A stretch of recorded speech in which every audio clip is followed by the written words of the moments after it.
सरस्वती शिक्षा समिति पाली की ऑनलाइन क्लासों में आप सभी भैया बहनों का हार्दिक स्वागत एवं अभिनंदन। आज हम कक्षा तृतीय विषय गणित अभ्यास 1.3 के कुछ प्रश्नों का अभ्यास करेंगे।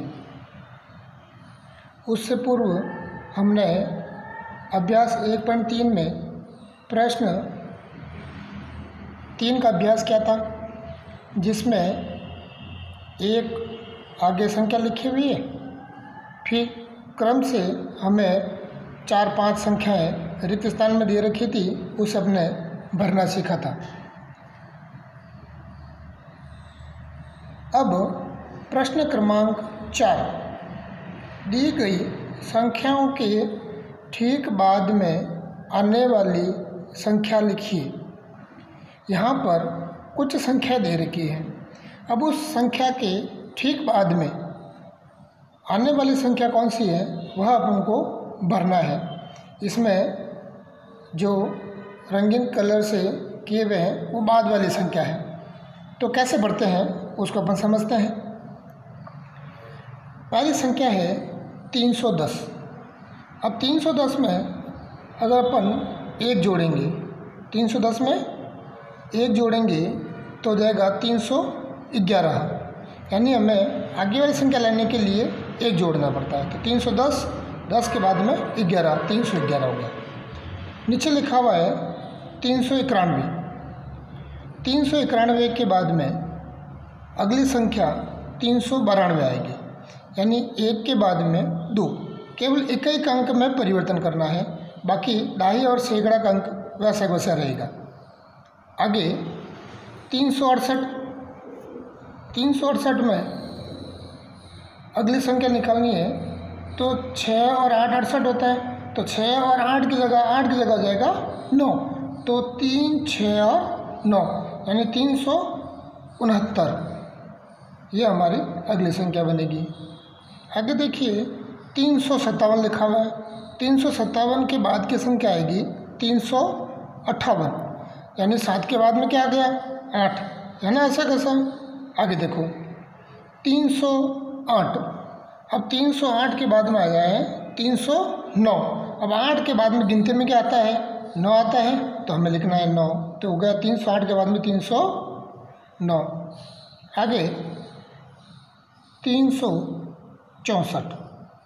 64 के बाद में 1 जोड़ेंगे तो 365। ये हो जाएगा हमारा 365। 385। अब 85 में 1 जोड़ेंगे तो बनता है 86। तो ये हो जाएगा 386। आगे 343। 343 के बाद की संख्या लिखनी है, यानी 3 के बाद में अपन को लिखना है 4। ये हो गया 344। फिर लिखा है 332। अब 32 के बाद में 33 आता है, तो 333। 327। 327 के बाद की संख्या आती है 328। 7 के बाद में क्या आ गया 8। एक बात पुनः देखेंगे 310। 10 के बाद में देखो 0 है, तो 0 के बाद में क्या आता है 1, तो आ गया 1। केवल एक ही अंक बदलना है। कौन सा अंक बदलना है? एक ही अंक। जैसे इसमें एक ही अंक 0 है, दहाई का अंक 1 है, सैकड़ा का अंक 3 है। ऐसे गिनते हैं इकाई, दहाई, सैकड़ा। तो हमें परिवर्तन केवल इकाई के अंक में ही करना है। तो 0 है, 0 के बाद में आ गया 1। अब यहाँ 1 है, 1 के बाद अपने लिख दिया 2। 8 के बाद में लिख दिया 9। 7 के बाद में लिख दिया 8। 8 के बाद में लिख दिया 9। फिर ऊपर 4। 4 के बाद में लिख दिया 5। 5 के बाद में 6। 3 के बाद में 4। 2 के बाद में 3 और 7 के बाद में 8। और दहाई और इकाई का अंक जैसे सैकड़ा और दहाई का अंक ऐसा कैसा ही अपन को लिखना है। और ये बन गया हमारे आगे वाली आने वाली संख्या। बहुत आसान है। आगे देखते हैं। प्रश्न क्रमांक 5, दी गई संख्याओं के ठीक पहले आने वाली संख्या लिखिए। अब अपन को पहले वाली संख्या लिखनी है, यानी कि हमें 1 से लगाकर 10 तक उल्टी गिनती तो आनी ही चाहिए। जिन भैया बहनों को 1 से 10 तक उल्टी गिनती लिखना आता है वो बड़ी आसानी से इन प्रश्नों का उत्तर दे सकेंगे। देखो, काले अक्षरों में जो लिखा हुआ है वह लिखा हुआ है 368, है ना। रंगीन में जो लिखा हुआ है वो सभी हमारे उत्तर है। तो 368, 3, 6, 8, परिवर्तन किस में करना है? इकाई अंक 8 में। अब 8 से छोटा यानी 8 में से 1 कम करेंगे तो कितना बचता है? 7। तो अब यहाँ पर जो हमारा उत्तर लिखेंगे वह खाली जगह में क्या आ जाएगा? 7। फिर 3 और 6 की जगह 3 और 6 ऐसा कैसा आ जाएगा? यानी 368 से पहले क्या आ गया? 367।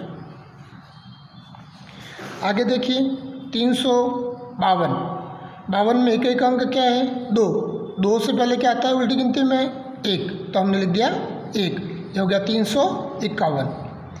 फिर है 71, 371, एक अंक है 1, 1 से पहले क्या आता है? 0, तो लिख दिया 0।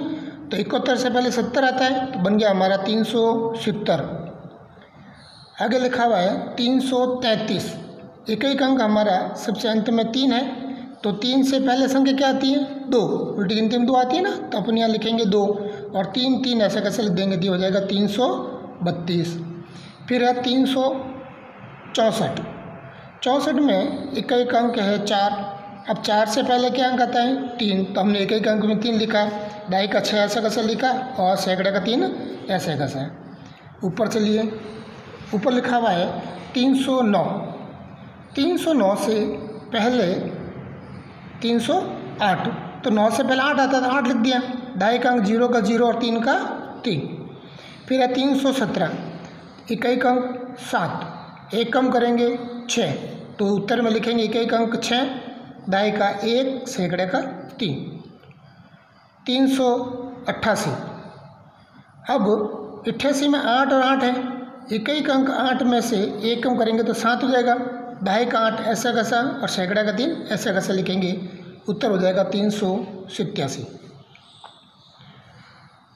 आगे 396, 396 में इकाई अंक है 6, 6 में से 1 कम करेंगे आ जाएगा उत्तर हमारा 5, तो 6 से पहले 5 आ गया। ढाई का अंक 9 का 9 और सैकड़ा का 3 का 3। आगे है 307, 7 से पहले एक अंक 6 आएगा, तो यहाँ लिखेंगे 6, 0 के स्थान पे 0 और 3 के स्थान पे 3। तो इस प्रकार हमने जो हमें संख्या दे रखी है और आगे रिक्त स्थान होंगे, तो हमें जो संख्या दे रखी है उससे पहले की संख्या निकालनी है, तो उसमें अपन को 1 कम करना पड़ेगा, और आगे की संख्या निकालनी है ठीक बाद की, तो हमें 1 जोड़ना पड़ेगा। तो इस प्रकार हमें संख्याओं के ठीक पहले तथा ठीक बाद में आने वाले प्रश्नों को इस प्रकार बड़ी सरलता से कर सकते हैं। धन्यवाद।